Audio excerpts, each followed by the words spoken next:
আসসালামু আলাইকুম সবাইকে। যারা দীর্ঘ বিরতির পর আজকে লাইভে এসেছি, বেশ কিছু বিষয় আমার কাছে মনে হয়েছে আপনাদের প্রতি আমার জবাবদিহিতা রয়েছে এবং সেই দায়বদ্ধতা থেকে আমার কাছে মনে হয়েছে সেই জিনিসগুলো আপনাদেরকে পরিষ্কার করা উচিত, যাতে করে আপনাদের যে সংশয়গুলো তৈরি হয়েছে, অনেকগুলো জিজ্ঞাসা তৈরি হয়েছে, অনেকগুলো প্রশ্ন আপনাদের তৈরি হয়েছে, সেই বিষয়গুলো যেন আমরা পরিষ্কার করতে পারি। সেই জায়গা থেকে আজকের এই লাইভে আসা। তো আপনারা যারা আমাদেরকে পার্লামেন্টে দেখছেন, আমরা পার্লামেন্টে বিরোধী দল হিসেবে আপনাদের প্রতিনিধিত্ব আমরা করছি। আপনারা দেখেছেন গত সপ্তাহটা অনেকটা ইভেন্টফুল একটা উইক ছিল, সেই উইকে আপনারা দেখেছেন সংসদ থেকে বিরোধী দলের ওয়াকআউট আপনারা দেখেছেন, সংসদে আপনারা দেখেছেন সংশোধনী বিতর্ক, সেখানে সংবিধান সংশোধনী বিতর্ক সেখানে হয়েছে। আপনারা দেখেছেন সেখানে বিভিন্ন এমপিরা বিভিন্ন সংস্কার নিয়ে সেখানে তারা তাদের আর্গুমেন্টগুলো সেখানে প্লেস করেছে। আপনারা দেখেছেন সেখানে অনেকগুলো অর্ডিন্যান্স সেখানে বিলে পরিণত করা হয়েছে, আইনে রূপান্তর করা হয়েছে। অনেকগুলো বিলকে সেখানে সংশোধনী আকারে সংসদে উত্থাপন করা হয়েছে, কিছু কিছু বিলকে সংসদ থেকে বাতিল করে দেওয়া হয়েছে, সংসদে উপস্থাপনই করা হয় নাই। তো সেই জায়গা থেকে আমার কাছে মনে হয়েছে আপনারা অনেকগুলো এক্সপ্লেনেশন ডিজার্ভ করেন। আপনারা যারা আমাদেরকে ভোট দিয়েছেন, আপনারা যারা চেয়েছেন আমরা যেন সংসদে যাই, আপনাদের প্রতিনিধিত্ব আমরা করি, আপনারা আপনাদের প্রতিনিধিত্বের জায়গা থেকে আপনারা অনেক জায়গায় আশাহত হয়েছেন, অনেক জায়গায় আপনারা আশা পেয়েছেন। সার্বিক বিষয়গুলো নিয়ে মনে হয়েছে যে আপনারা আমাদের কাছ থেকে কিছু এক্সপ্লেনেশন ডিজার্ভ করেন। সেই জায়গা থেকে চলেন আমরা অনেকগুলো প্রশ্ন আছে, আমরা কেন বারবার ওয়াকআউট করেছি, বিরোধী দল কেন বারবার ওয়াকআউট করেছে, এটা আপনাদের একটা বড় ধরনের একটা প্রশ্ন। কেন আমরা সংসদে কথা বলি না, কেন অন্যান্য ট্রেজারি বেঞ্চের মন্ত্রীরা কথা বলার পরে আমরা কেন সেগুলোর বিরোধিতা আমরা করি না সংসদে দাঁড়িয়ে, সেটা আপনারা আমাদের কাছ থেকে জানতে চেয়েছেন। তৃতীয়ত, অর্ডিন্যান্সগুলো যেগুলো বাতিল করে দেওয়া হয়েছে, মূলত সেই অর্ডিন্যান্সগুলোতে কী ছিল সেটি আপনারা, আমার কাছে মনে হয় সেগুলো আপনারা ডিজার্ভ করেন আমাদের কাছ থেকে জানার জন্য। আমরা 3 নম্বর প্রশ্ন থেকে আসি যে অর্ডিন্যান্সগুলোতে মূলত আসলে কী ছিল। প্রথমে আসেন আমরা শুরু করব যে অর্ডিন্যান্সটা নিয়ে, সেটা হচ্ছে জাতীয় যে পুলিশ কমিশনটা ছিল, পুলিশ কমিশনটা নিয়ে আমরা শুরু করি। দেখেন, এই সংসদে আমার কাছে মনে হয়েছে যেই কমিশনগুলোর সবচেয়ে বেশি দরকার ছিল তার মধ্যে অন্যতম একটা দরকারি একটা কমিশন ছিল পুলিশ সংস্কার কমিশন। দুঃখজনক বিষয় হচ্ছে এই কমিশনটা সংসদে উঠানোই হয় নাই, এই যে অর্ডিন্যান্সটা সংসদে উঠানোই হয় নাই। অর্থাৎ এটা আলোচনার জন্য এটার প্রয়োজন আছে কিনা বা এটা কতটা প্রয়োজন, জনগণের জন্য কতটা প্রয়োজন, এটা নিয়ে আলোচনা করার জন্য সংসদে উঠানোই হয় নাই। মানে পুলিশ এই অভ্যুত্থানের অন্যতম একটা স্টেক হোল্ডার, তাদের রোল কী ছিল সেটা নিয়ে আমাদের পরবর্তীতে কথাবার্তা আছে, কিন্তু অন্যতম একটা স্টেক হোল্ডার। আমরা পরবর্তী রাষ্ট্র ব্যবস্থাটা যদি জনবান্ধব করতে চাই তাহলে পুলিশের স্বাধীনতা না, পুলিশের সুরক্ষাটা আমাদের প্রয়োজন ছিল। কিন্তু দুঃখজনক বিষয় হচ্ছে সেটা নিয়ে এই সংসদে কোনো ধরনের কথা সরকারি দল বলতে দেয়নি। সরকারি দল এই অর্ডিন্যান্সটাকে জাস্ট ল্যাপস করে দিয়েছে। এবার আসেন এই সংস্কার কমিশনে কি ছিল আমাদের। আপনি যদি মনে করে দেখেন তো আবু সাইদ হত্যা মামলার যে রায়টা হয়েছে, যেই এএসআই ছিল উনি কিন্তু বারবার করে বলছিলেন যে আমার কোনো দোষ নাই, সরকার আমাকে নির্দেশ দিয়েছে, আমি সেই নির্দেশ অনুযায়ী গুলি করেছি। ঠিক সেটাই, পুলিশকে নির্দেশ দেওয়া হয়, সেই নির্দেশকে লফুল নাকি আনলফুল সেটাকে অ্যাসেস করা কিন্তু পুলিশের পক্ষে সেটা সম্ভব হয়ে ওঠে না। তো আমাদের যে পুলিশটা গড়ে উঠেছে, এই পুলিশ সম্পর্কে আমাদের যে ধারণা, সেই ধারণাটা কি, সে পুলিশ হচ্ছে খারাপ, পুলিশ ঘুষ খায়, পুলিশ হচ্ছে দুর্নীতিগ্রস্ত, পুলিশ হচ্ছে চাঁদাবাজ, পুলিশের জমি দখল করে, মানুষের সম্পদ দখল করে বাসা থেকে উঠাই নিয়ে যায়। অর্থাৎ জনগণ এবং পুলিশের সম্পর্কটা এরকম বিরোধের একটা সম্পর্ক। জনগণের বিরুদ্ধে পুলিশের যে একটা চিত্র আবহমান কাল থেকে প্রতিষ্ঠিত করা হয়েছে, এটা আসলে রাষ্ট্রের জন্য কোনো সুখকর নয়। পুলিশ কিন্তু জনগণের বিরুদ্ধে থাকার কথা ছিল না। পুলিশকে যেভাবে ঘুষখোর হিসেবে উপস্থাপন করা হয়েছে, রাষ্ট্র যেভাবে পুলিশকে হাতিয়ার বানিয়েছে দমনপীড়নের, সরকার যেভাবে দমনপীড়নের হাতিয়ার বানিয়েছে পুলিশকে, এটা হওয়ার কথা ছিল না। সেজন্য এই অভ্যুত্থানের পরে আমরা চেয়েছিলাম যে পুলিশকে একটা গুণগত সংস্কার হোক। কিভাবে গুণগত পুলিশের এই সংস্কারটা হোক, সেটা হচ্ছে আমরা চেয়েছিলাম পুলিশের যে একটা অভিযোগ আছে, আপনি দেখেন পুলিশের বর্তমান পরিস্থিতি, পুলিশ হচ্ছে, আমি ব্যক্তিগতভাবে মনে করি রাষ্ট্রের সবচেয়ে নিরীহ যদি রাষ্ট্রের কোনো অঙ্গ সংস্থা থাকে সেটা হচ্ছে পুলিশ। পুলিশকে মারতে বললে মারে, ছাড়তে বললে ছাড়ে, ধরতে বললে ধরে। পুলিশের এর বাইরে কিন্তু কিছু করার নাই। পুলিশকে যেই তার ঊর্ধ্বতন কর্মকর্তা যেই অর্ডার দেয়, সেটা লফুল হোক আর আনলফুল হোক, পুলিশ কিন্তু এটাকে বাস্তবায়ন করতে হয়। সেই জায়গা থেকে আমরা চেয়েছিলাম যে, এবং পুলিশের কিছু সমস্যা আছে। যেমন পুলিশের 1 নম্বর সমস্যা হচ্ছে পুলিশ সারাদিন ডিউটি করতে হয়, মানে অলমোস্ট 24/7 ডিউটি করতে হয়, তাকে ওভারটাইম দেওয়া হয় না। পুলিশ, আপনি যদি রাজারবাগ পুলিশ লাইনগুলোতে যান বা বাংলাদেশের থানাগুলোতে যান, আপনি গিয়ে দেখবেন পুলিশ যে ধরনের হচ্ছে অমানবিক জীবনযাপন করে, মানে পুলিশের যে অমানবিক জীবনযাপন, এটা মানে যেটা আনইমাজিনেবল, এই একটা অমানবিক জীবনের মধ্যে থেকে, এবং তার যে বেতন কাঠামো আছে সেটা নিয়ে কথা নাই বলি, তাকে ওভারটাইম দেওয়া হয় না, তাকে অলওয়েজ সিনিয়রদের যে অর্ডার, এটা আনলফুল হইলেও তাকে এটা বাস্তবায়ন করতে হয়, এবং তাকে এটা বাস্তবায়ন যদি না করে তাহলে তার পদায়ন, তার পদোন্নতি, তার হচ্ছে ট্রান্সফার, এই সবগুলোকে হচ্ছে আটকে দেওয়া হয়। এবং দুঃখজনক বিষয় হচ্ছে, পুলিশ যদি সরকারের কোনো ইচ্ছার বাইরে যায়, অন্যায্যভাবে, সরকার একটা অন্যায্য একটা অর্ডার করছে, এটার বাইরে যদি পুলিশ যায়, তার চাকরি অলমোস্ট ইম্পসিবল হয়ে ওঠে। এখন দেখেন, পুলিশের এই যে ক্ষোভ, পুলিশের প্রতি যে এইসব অন্যায্য অবিচার করা হচ্ছে, তার পোস্টিং, প্রমোশন, পদোন্নতি সবগুলো রাজনৈতিক ইচ্ছার উপরে নির্ভর করা হচ্ছে। বাংলাদেশে পুলিশ যারা সরকারের যত বেশি পদলেহন করে, যারা সরকারের সবচেয়ে বেশি কাছাকাছি থাকে, যারা সরকারি দলকে সবসময় হচ্ছে পৃষ্ঠপোষকতা করে, তারা ভালো পোস্টিং পায়, তারা ভালো প্রমোশন পায়। সেজন্য সরকারের লিগ্যাল অর্ডার করুক অথবা আনলিগ্যাল অর্ডার করুক, এই কারণে পুলিশরা সবসময় চায় সরকারের মনোরঞ্জনের মধ্য দিয়ে ব্যস্ত থাকতে। এখন এই যে পুলিশের যত অভাব, পুলিশের যত প্রত্যাশা, পুলিশের যত চাওয়া পাওয়া, পুলিশের যত ক্ষোভ, এগুলা নিরসনের জন্য এই গভর্নমেন্ট একটা কাজ করেছিল, মানে ইন্টারিম গভর্নমেন্ট, সেটা ছিল পুলিশ গ্রিভিয়েন্স রিএড্রেস প্রোগ্রাম হাতে নিয়েছিল। অর্থাৎ পুলিশের ক্ষোভ নিরসন করা এবং ন্যায্যতার ভিত্তিতে পুলিশের যে প্রয়োজনগুলো, সেগুলোকে নিশ্চিত করার জন্য পুলিশ গ্রিভিয়েন্স রিএড্রেস প্রোগ্রাম হাতে নিয়েছিল এই সংস্কার কমিশনে। অথচ বিএনপি সরকার সেটাকে বাতিল করে দিয়েছে। ভাই, একটা জিনিস বুঝেন আপনারা, পুলিশ তো একটা ডিসিপ্লিনারি ফোর্স, তার প্রয়োজন, প্রত্যাশা, চাওয়া পাওয়া, সেগুলোর জন্য তো পুলিশ হচ্ছে আন্দোলন করতে পারবে না, কোথাও গিয়ে স্মারকলিপি দিতে পারবে না। তাকে যদি আপনি একটা হিলিং একটা ওয়ে না দেন, এটা উইন্ডো না দেন, তাহলে তার প্রয়োজন, প্রত্যাশা সে কোথায় দিবে, মানে সেগুলো কার কাছে জানাবে? এটা জানানোর জন্য ইন্টারিম গভর্নমেন্ট যে পুলিশ সংস্কার কমিশনটা করেছিল, সেটা হচ্ছে সেখানে পুলিশের ক্ষোভটাও যেন পুলিশ জানাইতে পারে, পুলিশের অভিযোগটা যেন পুলিশ জানাইতে পারে। এবং পুলিশকে যদি কেউ আনলফুল্লি কোনো একটা অর্ডার করা হয়, পুলিশকে যদি কেউ হচ্ছে অন্যায্যভাবে কোনো একটা অর্ডার করা হয় যে তোমাকে গুলি করতে হবে, তোমাকে হচ্ছে কাউকে উঠাই নিয়ে আসতে হবে, তোমাকে হচ্ছে মানে বেআইনি কোনো একটা কাজ করতে হবে, পুলিশ সদস্যরাও যাতে সেটা থেকে নিষ্কৃতি পায়, সেটার জন্য একটা অভিযোগ জানাইতে পারে, সেটার জন্য পুলিশ গ্রিভিয়েন্স রিএড্রেস একটা প্রোগ্রাম হাতে নেওয়া হয়েছিল, সেটাকেও বাতিল করে দেওয়া হয়েছে। 2 নম্বর হচ্ছে, জনগণের কিন্তু পুলিশের বিরুদ্ধে অনেক অভিযোগ আছে। জনগণের যে পুলিশের বিরুদ্ধে অভিযোগ আছে, সেটার জন্য সিটিজেন কমপ্লেইন, এটা হচ্ছে management committee, citizen complain management committee, এটা করা হয়েছিল, এটাকেও বাতিল করে দেওয়া হয়েছে। মানে অভ্যুত্থান পরবর্তীতে পুলিশকে যুগোপযোগী করার জন্য, জনবান্ধব করার জন্য ইন্টারিম গভর্নমেন্ট যেই ধরনের পদক্ষেপগুলো হাতে নিয়েছিল, তার মধ্যে পুলিশ সংস্কার কমিশন অন্যতম। আপনি সেটাকে সংসদে উঠানি নাই, আপনি সংসদে উঠানোর আগে সেটাকে বাতিল করে দিয়েছেন। তো সেই জায়গা থেকে পুলিশের প্রতি, পুলিশকে যে রাজনীতি আবার করবে না, রাজনৈতিক হাতিয়ারে আবার পরিণত করবে না, পুলিশের যে উপরের যে পোস্টিংগুলো আছে, যেখানে প্রমোশনগুলো আছে, সেগুলোকে যে আবার রাজনীতিক করবে না, সেটার নিশ্চয়তা কিন্তু না। এবং সেটা খুবই দুঃখজনক, মানে সেটা খুবই দুঃখজনক। আপনারা আমার সামনে যারা আছেন, আপনারা আমাকে শুনতে পাচ্ছেন কিনা স্পষ্ট, বা দেখতে পাচ্ছেন কিনা, আপনারা আমাকে একটু জানাবেন কাইন্ডলি যে আমাকে স্পষ্ট দেখতে পাচ্ছেন কিনা। আমি নিশ্চিত না, কারণ শুরু থেকে আমি কথা বলছি। তাহলে দেখেন, পুলিশকে আমাকে যুগোপযোগী করতে হবে, পুলিশকে জনবান্ধব করতে হবে, পুলিশকে রাষ্ট্রের লাঠিয়াল বাহিনী হিসেবে, পুলিশকে যদি আমি রাষ্ট্রের লাঠিয়াল বাহিনীতে পরিণত করি, এবং পুলিশকে যদি ছাড়তে বললে, পুলিশ আমাদেরকে মাঝে মাঝে এসে বলে যে ভাই আমাদের পরিণতি হয়েছে এটা, সরকার ছাড়তে বললে ছাড়ি, মারতে বললে মারি, ধরতে বললে ধরি, অর্থাৎ আমাদের এই তথৈবচ অবস্থা। এখন এই তথৈবচ অবস্থা থেকে মুক্তির জন্য পুলিশ শুধুমাত্র লিগ্যাল অর্ডারটা বাস্তবায়ন করবে, এবং পুলিশ সরকারের লাঠিয়াল বাহিনী হইবে না, পুলিশ জনবান্ধব হবে, পুলিশ জনগণের হবে।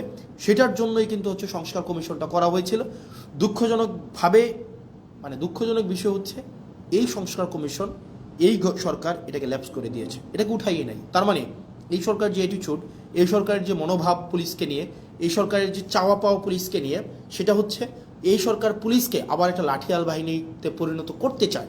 কারণ সে যতই বলুক আমরা এগুলাকে বিবেচনা করব, আমরা এটাকে আরও বেশি সুন্দর করে, আরও বেশি শক্ত করে নিয়মের মধ্য দিয়ে এটাকে করব, আলটিমেটলি কিন্তু এটা করছে না, বা করবে কিনা সেটা কিন্তু আমরা আস্থা পাচ্ছি না। পরবর্তীতে যদি আরও ভালো সংস্কার কমিশন আপনি করতেন, তাহলে এই কমিশনটাকে আপনি স্বীকৃতি দিয়ে পরবর্তীতে আপনি ভালো সংস্কার কমিশন করতেন, আপনি কিন্তু সেটা করেন নাই। তার মানে পুলিশ সংস্কার কমিশনেরকে বাতিল করার মধ্য দিয়ে এই সরকারের মনোভাব কি বা কোন দিকে যাচ্ছে সেটা কিন্তু আমরা বুঝতে পারি। এরপর আসেন দ্বিতীয়ত মানবাধিকার কমিশন। মানবাধিকার কমিশনের যে বিষয়টা, সেটা হচ্ছে মানবাধিকার কমিশনের সাথে আমাদের, আমি সিম্পল ভাষায় বলছি, মানবাধিকার কমিশনের সাথে আপনার তিনটা বিষয় সম্পৃক্ত। এক, মানবাধিকার কমিশনের সাথে আপনার গুম কমিশন সম্পৃক্ত। আমাকে কি স্পষ্টভাবে শুনতে পাওয়া যাচ্ছে কিনা? স্পষ্টভাবে শুনতে পাওয়া যাচ্ছে আমাকে একটু? ইয়েস। তাহলে আমার তিনটা বিষয় আপনারা দেখেন, মানবাধিকার কমিশনের সাথে আপনার তিনটা বিষয় সম্পৃক্ত। একটা হচ্ছে গুম কমিশন এবং জুলাই যোদ্ধাদের যে ইন্ডিমনিটি দেওয়া হয়েছিল সেই কমিশনটা। আমি সিম্পল ভাষায় বলি মানবাধিকার কমিশনটা কি ছিল। মানবাধিকার কমিশনে এখানে বলা হয়েছিল যে মানবাধিকার কমিশনের যারা সিলেকশন করবেন, এই সিলেকশন কমিটিতে কিছু আপনার মডিফিকেশন করা হয়েছিল, এবং এই মানবাধিকার কমিশন যেটা 2026 মানে জাতীয় মানবাধিকার কমিশন অর্ডিন্যান্স, যেটা 2025-এর যে অর্ডিন্যান্সটা, 26-এর যে অর্ডিন্যান্সটা, এই অর্ডিন্যান্সে ছিল যে রাষ্ট্রের যেই সংস্থাগুলো, আপনি গুমের সাথে কারা জড়িত, গুমের সাথে নর্মালি জড়িত হচ্ছে রাষ্ট্রের যে বাহিনীগুলো, সরকার জড়িত থাকে, সরকারের যে বাহিনীগুলো জড়িত থাকে। মানবাধিকার কমিশন যদি চায় এই বাহিনীগুলোর বিরুদ্ধে, তারা নিজেরাই হচ্ছে ইনভেস্টিগেট করতে পারবে। দুঃখজনকভাবে বিষয় হচ্ছে আপনার 2009 সালের মানবাধিকার কমিশনে যেটা হচ্ছে, সেখানে মানবাধিকার কমিশনের এই এখতিয়ার নাই। আপনি এই ইন্টারিম গভর্নমেন্ট যে মানবাধিকার কমিশন অধ্যাদেশ করেছেন সেটাকে বাতিল করে দিয়ে আপনি 2009 সালের মানবাধিকার কমিশন আবার আইনে নিয়ে গেলেন। 2009 সালের যে মানবাধিকার কমিশন আইন, এটা হচ্ছে নখদন্তহীন একটা আইন। এই আইনের কোনো ধরনের হচ্ছে, এই আইনটা শুধুমাত্র খাতা কলমে আছে, এটার কোনো বাস্তবায়ন নাই, এবং এটা সরকারের একটা দপ্তর। আপনি এটাকে মিনিস্ট্রির আন্ডারে নিয়ে আসলেন। মানবাধিকার কমিশনটাকে আপনি একটা মন্ত্রণালয়ের অধীনে নিয়ে আসলেন। মন্ত্রণালয়ের অধীনে কি যুক্তিতে নিয়ে আসলেন? মন্ত্রণালয়ের অধীনে নিয়ে আসলেন যদি মানবাধিকার কমিশনকে আমরা স্বতন্ত্র করে দেই, তাহলে এই মানবাধিকার কমিশন প্রপারলি ফাংশন করতে, এইটার জবাবদিহিতা নাকি আপনি নিশ্চিত করতে পারবেন না। ভাই, এই সরকারে অনেকগুলো অর্গানাইজেশন আছে যারা ইন্ডিপেন্ডেন্টলি ফাংশন করে। সিএস ইন্ডিপেন্ডেন্টলি ফাংশন করে, সিজিএস ইন্ডিপেন্ডেন্টলি ফাংশন করে, এখানে হচ্ছে পিএসসি ইন্ডিপেন্ডেন্টলি ফাংশন করে। ঠিক একইভাবে মানবাধিকার কমিশন ইন্ডিপেন্ডেন্টলি ফাংশন করতো, কিন্তু আপনি যেটা করলেন সেটা হচ্ছে মানবাধিকার কমিশনকে একটা মন্ত্রণালয়ের অধীনে নিয়ে আসলেন। এখন মানবাধিকার কমিশন যদি কারো বিরুদ্ধে কোনো ইনভেস্টিগেট করে, তখন মন্ত্রণালয়ের অনুমতি লাগবে। এখন স্বরাষ্ট্র মন্ত্রণালয়ের স্বরাষ্ট্রমন্ত্রীর অনুমতি নিয়ে আপনি জাস্ট চিন্তা করেন, আপনি আসাদুজ্জামান খান কামালের অনুমতি নিয়ে আপনি পুলিশের বিরুদ্ধে হচ্ছে আপনি ইনভেস্টিগেট করবেন, এবং যারা গুমের সাথে জড়িত, যারা হচ্ছে নিপীড়নের সাথে জড়িত, আপনি তাদের অনুমতি নিচ্ছেন যে আমাকে কি দয়া করে অনুমতি দিবেন, আমি কি আপনাদের বিরুদ্ধে আমি একটা তদন্ত কাজ পরিচালনা করতে পারি। এখন এটা খুব স্বাভাবিকভাবেই সত্য, বাংলাদেশে গত 17 বছর রাষ্ট্রের যে বাহিনীগুলো গুম খুনের সাথে জড়িত ছিল, তাদের কারো বিরুদ্ধেই কোনো ধরনের আপনার হচ্ছে কোনো তদন্ত হয় নাই। এখন এই তদন্তের, একদম সিম্পল ভাষা, এই তদন্তের এখন এই ক্ষমতাটা মানবাধিকার কমিশন যে পেয়েছিল, আপনি সেটাকে বাতিল করে দিলেন, এবং এটার মধ্য দিয়ে আপনার যে নিয়ত, আপনি যে আবার গুম খুনে ফিরে যেতে চান না, সেটা কিন্তু স্পষ্ট হলো না। এবং এটা খুবই দুঃখজনক, আপনার এই মানবাধিকার কমিশন বাতিল করার মধ্য দিয়ে আপনি দুইটা কমিশনকে আপনি হচ্ছেন অর্নামেন্টাল করে ফেলেছেন, ফাংশনাল আর থাকে নাই। একটা হচ্ছে গুম কমিশন, আর হচ্ছে জুলাই ইন্ডিমনিটির যেই বিষয়টা, এটাকে আপনি হচ্ছেন অর্নামেন্টাল করে ফেলেছেন। এই দুইটা অর্ডিন্যান্স কিন্তু মানবাধিকার কমিশনের সাথে সম্পৃক্ত। তো সেই জায়গা থেকে আপনার এই সরকারের যে উদ্দেশ্য সেটা কিন্তু প্রশ্নবিদ্ধ। তৃতীয়ত, সুপ্রিম কোর্টের সচিবালয় অধ্যাদেশটাকে আপনি বাতিল করে দিলেন। এটাকে আপনি আবার নিয়ে আসলেন আইন মন্ত্রণালয়ের অধীনে। আপনি বলছেন যে বিচার বিভাগকে আপনি পৃথকীকরণ করবেন, বিচার বিভাগকে আপনি স্বাধীন করবেন, কিন্তু সেটাকে আবার আইন মন্ত্রণালয়ের অধীনে আপনি রাখলেন।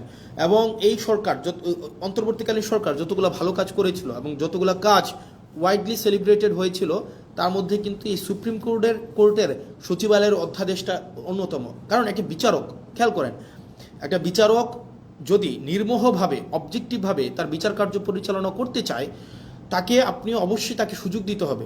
এখন একটা বিচারকের পোস্টিং, প্রমোশন, পদোন্নতি সবগুলো যদি আপনার আইন মন্ত্রণালয়ের উপরে নির্ভর করে, রাজনৈতিক সদিচ্ছার উপরে নির্ভর করে, তখন দেখা যাবে কোনো রাজনৈতিক কোনো বিবাদে যখন বিচারক কোনো একটা রায় দিবেন, সেই রায় যদি সরকারের পছন্দ না হয়, আপনি তাকে সোজা খাগড়াছড়ি পোস্টিং করে দিলেন, বান্দরবনে পোস্টিং করে দিলেন, এবং তাকে আপনি আলাদা বাজেট দিচ্ছেন না তার বিচার কার্যের যে সচিবালয় পরিচালনা করার জন্য। সেই জায়গা থেকে আপনি একটা মন্ত্রণালয়ের অধীনে রেখে, আইন মন্ত্রণালয়ের অধীনে রেখে আপনি কখনোই স্বাধীন, অবজেক্টিভ, বস্তুনিষ্ঠ, নিরপেক্ষ বিচার বিভাগ আপনি কখনোই এনশিওর করতে পারবেন না। সেজন্য অন্তর্বর্তীকালীন সরকার এই বিচার বিভাগকে পৃথকীকরণ করেছিল, বিচার বিভাগকে এম্পাওয়ার করেছিল, এবং বিচার বিভাগ যেন সে তার নিজস্ব সচিবালয়ের মধ্য দিয়ে তার কার্যক্রম পরিচালনা করতে পারে সেটার ব্যবস্থা নিয়েছিল। কিন্তু বিএনপি এসে কী করলো, সেটাকেও বাতিল করে দিল।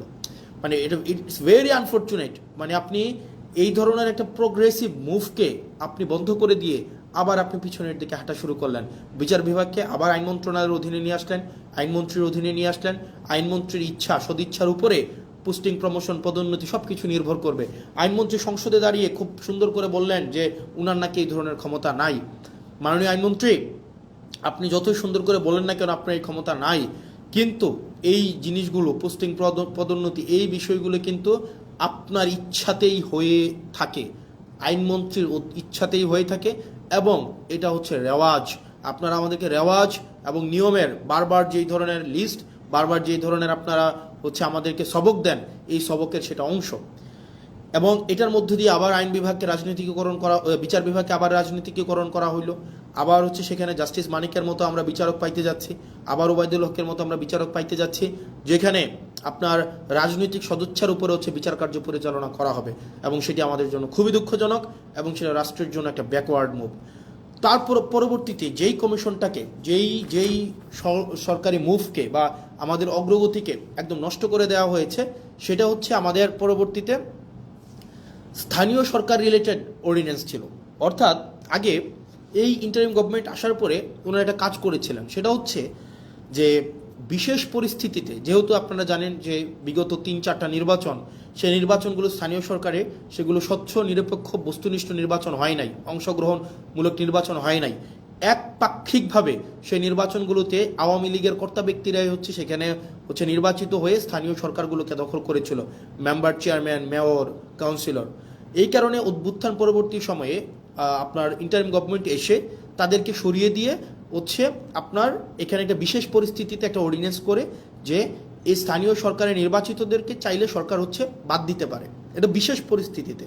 এখন অভ্যুত্থান পরবর্তীতে একটা বিশেষ পরিস্থিতিতে একটা অর্ডিন্যান্স আপনি স্থানীয় সরকারের তাদেরকে বাতিল করে দেওয়ার জন্য আপনি করলেন, কিন্তু আপনি বিএনপি, আপনি নির্বাচিত সরকার এসে এই অর্ডিন্যান্সটাকে আপনি আইনে পরিণত করলেন। কিভাবে আইনে পরিণত করলেন? আপনি এখন এই গভর্নমেন্ট, এটার ফলাফলটা কি হয়েছে? এটার ফলাফলটা হয়েছে, এখন ধরে একটা নির্বাচনের মধ্য দিয়ে কেউ চেয়ারম্যান হলো, কেউ মেয়র হলো, কেউ কাউন্সিলর হলো। এখন বর্তমানে যে আইনে আছে, সরকার চাইলে বিশেষ পরিস্থিতিতে কাউন্সিলরকে বাতিল করে দিতে পারবে, মেয়রকে বাতিল করে দিতে পারবে, উপজেলা চেয়ারম্যানকে বাতিল করে দিতে পারবে। অর্থাৎ একটা নির্বাচিত একটা অংশকে সরকার চাইলে বাতিল করে দিতে পারবে, সরকারের কাছে যদি মনে হয় সে ইনঅ্যাপ্রোপ্রিয়েট। তার মানে এই পুরা স্থানীয় সরকার ব্যবস্থাকে সরকারিকরণ করা হইলো, দলীয়করণ করা হইলো। আপনি নির্বাচিত হয়ে আসেন, সমস্যা নাই, আপনি যখনই সরকারের বিরুদ্ধে কোনো অবস্থান নেবেন, আপনাকে চাইলে সরকার বাদ দিয়ে দিতে পারবে। এই ধরনের একটা কালো আইন এই সংসদে পাশ করা হয়েছে, এই ধরনের কালো আইন। তার মানে মানবাধিকার কমিশন, পুলিশ সংস্কার কমিশন, গুম কমিশন, সুপ্রিম কোর্টের সচিবালয় অধ্যাদেশ, স্থানীয় সরকার রিলেটেড যে বিষয়গুলো রয়েছে, এইখানে বিএনপি যে অবস্থানটা নিয়েছে, এই অবস্থানটা জনগণের বিরুদ্ধে একটা অবস্থান, গণতন্ত্রের বিরুদ্ধে একটা অবস্থান, মানুষের জন আকাঙ্ক্ষার বিরুদ্ধে একটা অবস্থান। এখন আপনারা আমাকে প্রশ্ন করতে পারেন যে ভাই, সংসদে তো দেখি শুধুমাত্র আপনাদের আইনমন্ত্রী সালাউদ্দিন সাহেবই কথা বলেন, সংসদে দেখি আসাদুজ্জামান সাহেব আইনের ব্যাখ্যা দেন 40-45 মিনিট ধরে, সালাউদ্দিন সাহেব আমরা দেখি সেখানে 50 মিনিট ধরে কথা বলেন, আপনারা কেন কথা বলেন না? এখানে যে বিষয়টা আমাদেরকে এই সংসদে কথা বলতে দেওয়া হয় না। আমি একটা এক্সাম্পল দিই, যেমন আপনার সালাউদ্দিন সাহেব আমাদের স্বরাষ্ট্রমন্ত্রী উনি যখনই দাঁড়ান, উনি যেহেতু ট্রেজারি বেঞ্চের উনি মেম্বার, ট্রেজারি বেঞ্চের উনি, অর্থাৎ উনি এবং উনি হচ্ছেন স্বরাষ্ট্রমন্ত্রী, উনি যখনই দাঁড়ান যেই বিষয়ে ধরেন, যেমন মানবাধিকার কমিশন বিষয়ে আমাকে সময় দেওয়া হয়েছিল মাত্র কত, আমাকে সময় দেওয়া হয়েছিল 2 মিনিট, আমাকে সময় দেওয়া হয়েছিল মাত্র 2 মিনিট, মাত্র 2 মিনিট। আর এই বিষয়ে সালাউদ্দিন সাহেব 40 মিনিট কথা বলেছেন, 40 মিনিট। আমাদের সুপ্রিম কোর্টের সচিবালয়ের বিষয়ে আপনার 8 মিনিট কথা বলেছেন আপনার আক্তার ভাই, আসাদুজ্জামান সাহেব কথা বলেছেন অলমোস্ট 40 মিনিট। তাহলে ঘটনাটা কি দাঁড়ায়? ঘটনাটা দাঁড়ায়, ধরেন কোনো একটা অর্ডিন্যান্সের পক্ষে আমি 5 মিনিট কথা বললাম, 5 মিনিট, এটার বিরুদ্ধে সালাউদ্দিন সাহেব 40 মিনিট কথা বললেন, 40 মিনিট, আপনি 40 মিনিট। এই 40 মিনিটে উনি যদি কোনো অযৌক্তিক কথাও বলেন, সেটাকে যখন আমি আবার দাঁড়াবো যে ওনার অযৌক্তিক কথাগুলোকে খণ্ডন করার জন্য, আমাদেরকে সেখানে কোনো অ্যালাউ করা হয় না। তার মানে আপনি সময় পাচ্ছেন 5 মিনিট আর সালাউদ্দিন সাহেব সময় পাচ্ছেন 40 মিনিট। আপনার কাছে উনার কথাটাই হচ্ছে কি, উনি উনার মতো করে মনের মাধুরী মিশিয়ে, মেটাফোর দিয়ে, উনি হচ্ছে ইতিহাস টেনে, উনি উনার নিজের ব্যক্তিগত অভিজ্ঞতা, দর্শন সবগুলাকে উনি হচ্ছেন সংমিশ্রণ করে উনার মনের মাধুরী মিশিয়ে উনি কথা বলতে পারেন। এবং সেই জায়গা থেকে আমাদেরকে সময় দেওয়া হয় 2 মিনিট এবং রিকোয়েস্ট করে সময় নেওয়া হয় 1 মিনিট, এবং যখনই আবার সময় চাওয়া হয় তখন আমাদেরকে বলা হয় this is not Shahbag square, it's parliament, which is very unfortunate. কারণ আপনি একই টপিকে আপনার মানবাধিকার কমিশনের বিলের উপরে সালাউদ্দিন সাহেব কথা বলবেন 45 মিনিট, আর সেখানে আমাকে কথা বলতে দিচ্ছেন আপনি 2 মিনিট, আপনি আমাকে 2 মিনিট কথা বলতে দিচ্ছেন। মানে এটা খুবই আনজাস্টিফাইড। যখন এটারই বিরোধিতা আমরা করেছিলাম, যখন এটাই চেয়েছিলাম যে এটার বিরোধিতা হচ্ছে, তখনই হচ্ছে আমাকে বলা হইলো যে this is not Shahbag square, it's parliament. এবং বিএনপি এক ধরনের 2টা কাজে জুচ্চুরি করেছে, জুচ্চুরি মানে সিম্পল জুচ্চুরি করা। জুচ্চুরি করা কি? জুচ্চুরি হচ্ছে ওনারা দিনের আলোতে প্রতারণা করেছে। যেমন জুলাই জাদুঘর একটা অধ্যাদেশ ছিল, এই অধ্যাদেশটা কথা ছিল এটাকে অপরিবর্তিতভাবে সংসদে আইন আকারে পাশ করা হবে। ওনারা কি করলেন? ওনারা একদম সংসদ শুরু হওয়ার সময়, সংসদ একদম বিলটা পাশ করার 5 মিনিট আগে ওনারা এটাকে সংশোধনী আকারে উপস্থাপন করে ওনারাকে বিলটাকে পাশ করায় নিলেন, যেটা কোনো এটাকে একটা কমিটমেন্ট ব্রিচ করা হয়েছে। এটা কথা ছিল না, কথা ছিল এটা অ্যাজ ইট ইজ পাশ করাবে। এখন আপনি আমাকে বলতে পারেন তাহলে আপনারা প্রতিবাদ করলেন না? আমরা অবশ্যই প্রতিবাদ করেছি, এবং আপনারা যদি দেখে থাকেন তাদের যেহেতু মেজরিটি 2/3, তারা এখন কাউকে আর তোয়াক্কা করার প্রয়োজন মনে করে না। তাদের কথা হচ্ছে আপনারা পার্লামেন্টে থাকলে থাকবেন, না থাকলে নাই, আমার যে আইনটা আমি যেভাবে ইচ্ছা আমি করব এবং যেভাবে ইচ্ছা আমি সেটাকে পাশ করব। এবং ওনারা আরও কয়েকটা জায়গায় ওনারা আমাদের সাথে প্রতারণা করে যাচ্ছেন, বাংলাদেশের সাথে প্রতারণা করে যাচ্ছেন। যেমন কথা ছিল প্রত্যেকটা আইন, পূর্ণাঙ্গ আইন অন্তত 3 দিন আগে সবার কাছে ওনারা হচ্ছে পূর্ণাঙ্গ বিলটা ওনারা হাতে দিবেন, ওনারা 3 দিন আগে হাতে দেন না। ওনারা যেটা করেন, ওনারা হচ্ছে বিলটা সংসদে উত্থাপনের 15 মিনিট আগে আপনাকে এতগুলো পেয়ে যায় না ধরাই দেবে, 15 মিনিট আগে। এবং এই 15 মিনিট আগে আপনাকে এই পুরো বিলটার যদি আপনি একমত থাকেন বা দ্বিমত প্রকাশ করেন, এই 15 মিনিটের মধ্যে আপনাকে জানাইতে হবে। এবং এটা হচ্ছে এক ধরনের পুকুর চুরি করার মতো। এবং আপনারা দেখবেন মানবাধিকার পুলিশ সংস্কার কমিশন, এটা কিন্তু সংসদে উত্থাপনের কথা ছিল, কিন্তু ওনারা এই কমিটমেন্টটা ওনারা ব্রেক করেছেন। ওনারা অনেকগুলা কমিটমেন্ট ওনারা সিরিজ আকারে ব্রেক করেছেন। 1 নম্বরে ব্রেক করেছেন, ওনারা বলেছিলেন 98টা অধ্যাদেশ ওনারা অ্যাজ ইট ইজ পাস করবেন। এই অ্যাজ ইট ইজ 98টা কমিশন পাস করার কথা থাকলেও ওনারা সেই জায়গায় ওনারা হচ্ছেন আমাদের জাতির সাথে ওনারা প্রতারণা করেছেন, ওনারা কমিটমেন্ট ব্রেক করেছেন। দ্বিতীয়ত ওনারা বলেছিলেন খ ক্যাটাগরির 16টা সংশোধন আকারে বিলগুলো হচ্ছে সংসদে উপস্থাপন করবেন, সেখানেও হচ্ছে ওনারা হচ্ছেন কমিটমেন্ট রাখেন নাই, ওনারা সংশোধিত আকারে উত্থাপন করে নাই। অনেকগুলো বিল, যে বিলগুলো মানবাধিকার কমিশন, পুলিশ সংস্কার কমিশন, তারপরে হচ্ছে আপনার গুম অধ্যাদেশ, এই বিষয়গুলো বলেছিলেন ওনারা এই সংসদে আলোচনার জন্য ওনারা হচ্ছেন নিয়ে আসবেন, সেখানেও সবগুলা বিল ওনারা নিয়ে আসেন নাই। এখন ওনারা যেহেতু মেজরিটি, ওনারা যা ইচ্ছা তা করতে পারেন। যেমন ওনারা অ্যাসালমকে গতকাল দেখলেন, মানে বাংলাদেশের জন্য আরেকটা কালো, মানে একটা দিন, কালো দিনটা ওনারা দেখেন। অ্যাসালম, আমি সংসদে প্রশ্ন করেছিলাম বাংলাদেশের শীর্ষ 20টা ঋণখেলাপি প্রতিষ্ঠানের তালিকা দেওয়ার জন্য। তো আমির খসরু সাহেব আপনার হচ্ছে ফিনান্স মিনিস্টার, উনি 20টা ঋণখেলাপির তালিকা আমাদেরকে দিয়েছেন, সংসদে সেটা আছেন। এই 20টার মধ্যে 9টাই হচ্ছে অ্যাসালমের প্রতিষ্ঠান। এই অ্যাসালম ইসলামী ব্যাংক থেকে 82,000 কোটি টাকা শুধু ইসলামী ব্যাংক থেকে ওনারা হচ্ছে ঋণখেলাপি করেছে। 82,000 কোটি টাকা ইসলামী ব্যাংক থেকে নিয়ে গিয়েছে অ্যাসালম। আপনার ইন্টারিম গভর্নমেন্ট যখন আসলো, ইন্টারিম গভর্নমেন্টের আপনার হচ্ছে যিনি গভর্নর ছিলেন, এই গভর্নর কি করলেন, এই ব্যাংকগুলোকে বাঁচানোর জন্য 36,000 কোটি টাকা রিফিল করলেন, যেন এই ব্যাংকগুলো জনগণকে এই টাকাটা দিতে পারে এবং ব্যাংকগুলোকে যেন বাঁচানো যায়। 36,000 কোটি টাকা, 36,000 CR। এখন যেটা হয়েছে, গতকাল একটা ব্যাংক অর্ডার পাস করাই নিলেন মেজরিটির বড়াই দিয়ে। এই ব্যাংক অর্ডারে কি আছে? অর্ডারে আছে আপনার আগের যারা মালিক ছিল, যারা ব্যাংকগুলোকে চুরি নষ্ট করেছে, যারা ব্যাংকগুলোকে একদম মানে ধ্বংস করে দিয়েছে বাংলাদেশের অর্থনীতিকে আওয়ামী লীগের সময়, এবং এই ব্যাংকগুলোকে চুরি করে টাকাগুলোকে বিদেশে নিয়ে গিয়েছে, এই ইন্টারিম গভর্নমেন্ট একটা স্ট্রিক্ট আইন করেছিল, তাদেরকে কোনোভাবে এই ব্যাংকে ফেরত আনা যাবে না। এই মালিকদেরকে আর ব্যাংক তুলে দেওয়া হবে না, কারণ ভাই তারা ব্যাংকগুলোকে নষ্ট করে দিয়ে জনগণের টাকাগুলোকে বিদেশে পাচার করে দিয়েছে। এই মালিকদের হাতে আর ব্যাংক তুলে দেওয়া যাবে না। অথচ গতকাল সরকার একটা আইন করলো, সেই আইনটা হচ্ছে কি? আইনটা হচ্ছে যদি 7% টাকা ফেরত দেয়, আপনার 36,000 কোটি টাকার 7% যদি ওনারা ফেরত দেয়, তাইলে আবার তাদের কাছে মালিকানা বুঝাই দেওয়া হবে। তাহলে চিন্তা করেন, তার মানে আপনি টাকা 82,000 কোটি টাকা মারলেন, এখন সরকার এই ব্যাংকগুলোকে বাঁচানোর জন্য আবার 36,000 কোটি টাকা দিল। এখন আপনি মাত্র 7% টাকা ফেরত দিয়ে, তার মানে হচ্ছে 2,500-3,000 কোটি টাকা ফেরত দিয়ে আপনি আবার মালিকানা পেয়ে যাবেন। তার মানে আপনি চুরির সময় চুরি করলেন, চুরি করার সময়, মানে এটা সিম্পল, এটা বোঝানো হচ্ছে যেমন যদি বলতে যাই, আপনার একটা দোকান আছে, এই দোকানে 1 লক্ষ টাকা ছিল, আপনার এই 1 লক্ষ টাকার পুঁজিটাকে বিক্রি করে দিলেন, একদম আপনার লাভ তো করলেন না, পুঁজিটাকে বিক্রি করে দিলেন, 1 লক্ষ টাকাই আপনি বিক্রি করে দিলেন, নিজের মতো করে খরচ করে ফেললেন, এই 1 লক্ষ টাকা সরাই নিলেন। তখন কি করলো সরকার, আপনার দোকানটা যেন টিকে থাকে, কাস্টমার যেন অ্যাটলিস্ট দোকানে আসতে পারে, দোকানটা যেন টিকে থাকে, সরকার আবার 50,000 টাকা ফেরত দিল, যে তোমাকে দিল যে ভাই তুমি দোকানটাকে কোনো রকমের টিকায় রাখো। সরকার আপনাকে ফেরত দিল এবং বলল কি, আগের যে মালিক যে 1 লক্ষ টাকা নিয়ে পালাই গেছে, তাকে কোনোভাবেই আর এই দোকানের মালিকানা বুঝাই দেওয়া হবে না। এখন এই সরকার কি করলো, এই সরকার আসার পরে ওই মালিককে আবার এখন সুযোগ দিল যে তুমি যদি মাত্র 7% টাকা ফেরত দাও, মাত্র 7,000 টাকা ফেরত দাও, তাইলে তোমাকে আবার মালিকানা বুঝাই দেওয়া হবে। তার মানে ওই দোকানদার 1 লক্ষ টাকাও খাইছে, পরবর্তীতে সরকারের 50,000 টাকাও পাইছে, এখন মাত্র 7,000 টাকা ফেরত দিয়ে সে এখন এই দোকানের মালিকানা বুঝে পাইবে। মানে এত মানে মানে অযৌক্তিক, অবিবেচনা প্রসূত কোনো সিদ্ধান্ত হইতে পারে, মানে বিএনপি থেকে আমরা পাইতে পারি, মানে এটা কোনোভাবেই গ্রহণযোগ্য ছিল না। তার মানে আপনি 1.5 লক্ষ টাকা, মানে 1 লক্ষ টাকা তো এটা আপনি নিয়েই গেলেন জনগণ থেকে, সরকার আবার আপনাকে 50,000 টাকা দিল এটাকে বাঁচিয়ে রাখার জন্য, এখন মাত্র আপনি 7,000 টাকা ফেরত দিয়ে আপনি এই ব্যাংকের মালিকানা বুঝে পাবেন। সরকার এই ধরনের একটা কালো আইন করলো, কাকে খুশি করার জন্য? অ্যাসালমকে খুশি করার জন্য। কাকে খুশি করার জন্য?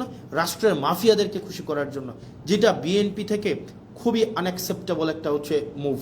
এই অ্যাটিটিউডটা যদি অব্যাহত থাকে, আপনি দেখেন বিএনপির যিনি HPM honourable prime minister Tarique Zia, ওনার মুভমেন্টগুলো যদি আপনি দেখেন, ওনার মুভমেন্ট হচ্ছে আপনি দেখবেন খুবই অ্যাকোমোডেটিভ, মানে খুবই অ্যাকোমোডেটিভ। আপনি দেখবেন খুবই সুন্দর পেয়ার স্টান করতেছে, এই প্রোগ্রামে যাচ্ছে ওই প্রোগ্রামে যাচ্ছে, খুবই ডিসেন্ট এবং হচ্ছে ইনক্লুসিভ একটা মুভ দিচ্ছে।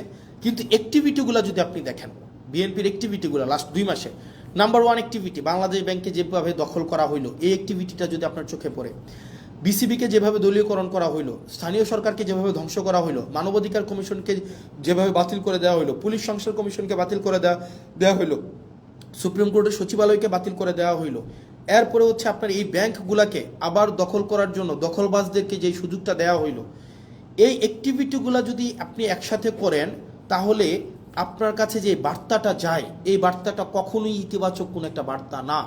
এই অ্যাক্টিভিটিগুলো যদি আমরা একসাথে যোগ করি, তাহলে যে বিএনপির চেহারাটা দাঁড়ায়, এই বিএনপির চেহারাটা যদি বেগম জিয়া বেঁচে থাকতেন, নিশ্চয়ই উনি সেটার জন্য অবশ্যই দুঃখ পাইতেন, কষ্ট পাইতেন। উনি বেঁচে থাকলে কখনোই এভাবে মানে নগ্নভাবে দলীয়করণ করা হইতো না। উনি জুলাই জাদুঘরকে যেভাবে হচ্ছে বিএনপি দলীয়করণ করার জন্য সবার হচ্ছে দিনে দুপুরে প্রকাশ্যে যেভাবে একটা জালিয়াতির একটা আশ্রয় নিয়েছেন, সেটা ম্যাডাম যদি বেঁচে থাকতেন উনি অবশ্যই সেটার জন্য উনি লজ্জিত হতেন। সার্বিকভাবে বিবেচনায় আপনি যদি দেখেন বিএনপির লাস্ট 2 মাসের মুভ এবং বিরোধী দল আকারে আমরা আমাদের এই সংসদে আমাদের কথা বলার সুযোগ না দেওয়ার যে বিষয়টা, আমাদেরকে শাহবাগ দেখানো হচ্ছে, যে অর্থাৎ আপনি যদি কথা বলতে চান আপনি শাহবাগে যান, শাহবাগে আপনি যা ইচ্ছা তা বলতে পারবেন, এটা পার্লামেন্ট, এখানে আপনি যা ইচ্ছা তা বলতে পারবেন না, এখানে শুধুমাত্র সেটাই বলা যাবে। আপনি বিরোধী দল, আপনি মাত্র এই কয়টা সিট নিয়ে আসছেন, আপনি আবার এত বেশি সময় পাবেন কেন? ভাই আপনি একজন 40 মিনিট ধরে উনি ক্লাস নিতে পারেন, সেখানে আমাদেরকে সময় দেওয়া হয় 2 মিনিট, রেকর্ডে আছে। আপনি যদি দেখেন, আমরা যখন একটা বিলের বিরুদ্ধে দাঁড়াইলাম, মানবাধিকার কমিশনের বিলের বিরুদ্ধে দাঁড়াইলাম, আমাকে সময় দেওয়া হলো যে মিস্টার আবদুল্লাহ আপনার সময় 2 মিনিট। আর এইটার রিভার্টাল যখন আসাদুজ্জামান সাহেব দিলেন, উনি 25 মিনিট প্লাস হচ্ছে উনি রিভার্টাল দিলেন। তার মানে উনার কোনো সময় মানে নাই, উনি যতক্ষণ ইচ্ছা কথা বলতে পারবেন। উনি দাঁড়াইলেই উনার মাইক অন করবেন, উনি সালাউদ্দিন সাহেব দাঁড়াইলেই উনার মাইক অন হবে, এবং উনার রেকর্ডের জন্য উনারা সব কিছু বলতে পারেন। কিন্তু আমাদের রেকর্ডের জন্য আমাদের মাইক অন করা হয় না। আমরা 50 বার 20 বার শুরু থেকে যদি হাত তুলে রাখি, আমাদেরকে এই সময়টা দেওয়া হয় না। এটা নাকি সংসদের রেওয়াজ। তো সংসদের রেওয়াজ এবং সংসদের আইন আসলে কোনটা কি, সবগুলোই হচ্ছে সরকার যেভাবে চাইবে সেটাই, যেটা অভ্যুত্থান পরবর্তী সময়ে যেটা আমাদের জন্য অপ্রত্যাশিত ছিল। প্রিয় বাংলাদেশবাসী, আমাদের কাছে মনে হয়েছে, আমার কাছে মনে হয়েছে আপনারা কিছু এক্সপ্লানেশন ডিজার্ভ করেন। কারণ দিন শেষে আমরা হচ্ছে দিন শেষে কোনো না কোনোভাবে আমরা বেনিফিটেড। আমরা যারা ক্ষমতায়, আমরা যারা চেয়ার পেয়েছি, আমরা যারা মন্ত্রী হয়েছি, আমরা যারা এমপি হয়েছি, আমরা কোনো না কোনোভাবে বেনিফিটেড। এটা নিঃসন্দেহে, এটা বলার কোনো সুযোগ নাই, আমরা বেনিফিটেড। কিন্তু যারা জীবন দিয়েছে, যারা আত্মত্যাগ করেছে, যারা রাস্তায় নেমে এসেছিল, যারা হচ্ছে জুলাইয়ে, আরেকটা ইম্পর্টেন্ট বিষয়, জুলাইয়ের কথা মনে হওয়াতে, খুবই পোর স্ক্রিপ্টেড একটা নাটক বিএনপি আপনারা হচ্ছে পার্লামেন্টে করছে, খুবই পোরলি স্ক্রিপ্টেড। সেটা হচ্ছে কি, ওনারা বলতেছে, বারবার বলতেছে ওরা জুলাই সনদের পক্ষে, মানে বারবার কিন্তু বলতেছে জুলাই সনদের পক্ষে, যে আমরা প্রত্যেকটা দাড়ি কমা সহ আমরা জুলাই সনদ বাস্তবায়ন করব। তো আমরা যখন বলতেছি যে জুলাই সনদের অর্ডারটা আপনাকে বাস্তবায়ন করতে হবে, তখন যেটা হইল, ওনারা একদিন একটা নাটক সাজাইলো। ওনাদের পন্থী কিছু ছাত্রদল, যুবদল সহ অনেকে আছে যে তাদের এই অভ্যুত্থানে ফেসিবাদ বিরোধী প্রত্যেকটা রাজনৈতিক দল সমানভাবে অংশগ্রহণ করেছে। তাদের আত্মত্যাগ ছিল, তাদের দীর্ঘ লড়াই ছিল, তাদের দীর্ঘ হিস্ট্রি ছিল। তো ওনারা কি করলেন, কিছু সিলেক্টিভ আহতকে, কিছু সিলেক্টিভ, একদম সিলেক্টিভ কিছু আহতকে বিরোধী দলীয় যেই গ্যালারিটা আছে সেই গ্যালারিটাতে এনে বসাইলো, এবং ওনাদেরকে বলে দেওয়া হলো। পরবর্তীতে ওনাদের মধ্যে অনেকগুলো আহত আমাদের কাছে আসছে যে ভাই, আমরা তো বুঝি নাই যে আসলে আমাদেরকে কী কারণে নিয়ে আসা হয়েছে। আমাদেরকে জাস্ট বলা হয়েছে আপনাদেরকে গাদ্দার বলার জন্য, এবং আপনাদেরকে যেন আমরা বেশিং করি, আপনাদেরকে যেন আমরা হচ্ছে ওখান থেকে আপনাদেরকে বেশিং করি, এবং আপনাদের বিরুদ্ধে যেন আমরা স্লোগান দিই। এই স্ক্রিপ্টটা বিএনপির জন্য, মানে শোনেন, আপনারা বিএনপির যারা আছেন 217 জন এমপি আছেন, ইট ডাজন্ট ম্যাটার। আপনারা হচ্ছেন সরকারে আছেন, ইট ডাজন্ট ম্যাটার। মানে ধরেন কি করতে পারবেন, ম্যাক্সিমাম গুম করে ফেলতে পারবেন, উঠাই নিয়ে যেতে পারবেন বাসা থেকে, এই জার্নিটা এখানে থামাই দিতে পারবেন। সো হোয়াট ভাই, মানে মানে জীবনে তো ধরেন আপনার মানুষের সাথে যদি কানেক্টেড থাকি, মানুষ যদি আস্থা রাখে, বিশ্বাস রাখে, এর থেকে বড় প্রাপ্তির আর কিছুই নাই।